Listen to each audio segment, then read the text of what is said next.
Mesdames, Messieurs, quand on m'a invité à parler ce soir, je me suis demandé comment j'allais résumer l'histoire d'une entreprise familiale riche de plus de 160 ans d'histoire. Et puis je me suis dit, je n'allais pas essayer à tout résumer. Au lieu de ça, je vous invite de passer avec moi derrière la vitrine, derrière le comptoir et dans la cuisine. Et tout d'abord, je tiens à démonter un mythe. Namur n'a rien à voir avec la ville de Namur en Belgique. Namur vient du nom du fondateur de notre maison, Nicolas Namur, mon arrière-grand-père. Nicolas Namur, un grand aventurier dans l'âme, perfectionne son savoir-faire à Metz, puis à Paris. Il part vers New York en août 1850 et il y travaille pendant 3 ans. Il se rend ensuite à Sacramento, en Californie, attiré par la ruée vers l'or. Et c'est là qu'en 1854, qu'il ouvre sa première boutique déjà sous le nom de Namur.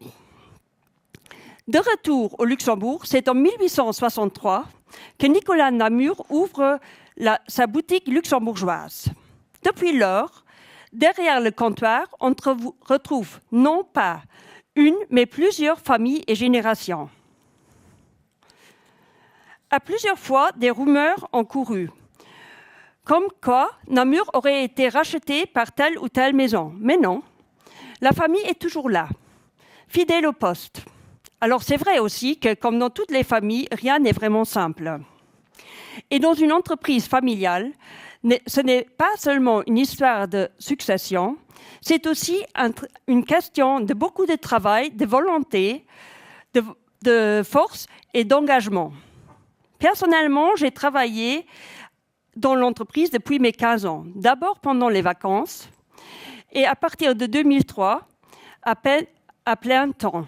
Et depuis 2023, j'ai l'honneur et le plaisir de diriger cette belle maison.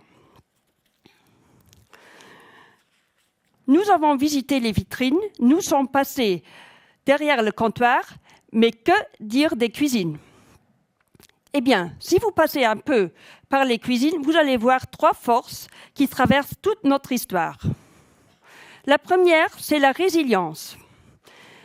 Par exemple, pendant les guerres mondiales du siècle passé, tout manque. Plus de chocolat, plus de sucre, plus de matières premières. Alors, on ne choisit plus. On s'adapte, on invente. Quoi produire ? Des bonbons au miel ? Pas parce que c'est à la mode, non. Parce que c'est tout ce qu'il reste. Puis, la deuxième force, tout aussi importante, l'adaptation.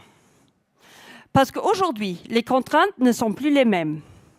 Ce ne sont plus les matières premières qui manquent. Ce sont les attentes qui changent. Nos clients veulent 2 choses opposées. D'un côté, rien ne doit changer. On veut garder nos goûts de l'enfance, exactement les mêmes. Comme par exemple notre fameux Mont Blanc, notre glace à la vanille ou nos Knippescher. De l'autre côté, surprenez-moi, du nouveau, du moderne, du différent, alors que dans les cuisines, on fait quoi ? On fait les 2. Et c'est ça le vrai défi. Respecter le passé tout en inventant l'avenir. Parce qu'au fond, qu'il s'agisse de guerre mondiale ou de nouvelles générations, la question reste toujours la même. Est-ce qu'on est capable de s'adapter ? Ce qui nous ramène à la troisième force, la capacité de se remettre en question. On ne prend pas toujours les bonnes décisions. On ne fait pas toujours les bons investissements. Ça arrive. Il faut accepter de se tromper. Il faut avoir la capacité de le reconnaître, d'en tirer une leçon et de rebondir. Aujourd'hui, on voit une belle histoire. Plus de 160 ans, des boutiques, des équipes. Mais ça, c'est la vitrine. Mais la réalité, c'est une autre. La réalité, c'est la résilience. La réalité, c'est l'adaptation. Et la réalité, c'est la capacité de se remettre en question. Et ceci est pour moi le vrai secret pour durer. Si je devais résumer en une phrase, on ne devient pas un champion du jour au lendemain. On le devient en refusant d'abandonner. Alors la vraie question n'est pas comment avons-nous tenu 160 ans. La vraie question est est-ce qu'on saura encore s'adapter demain? Parce que tout change.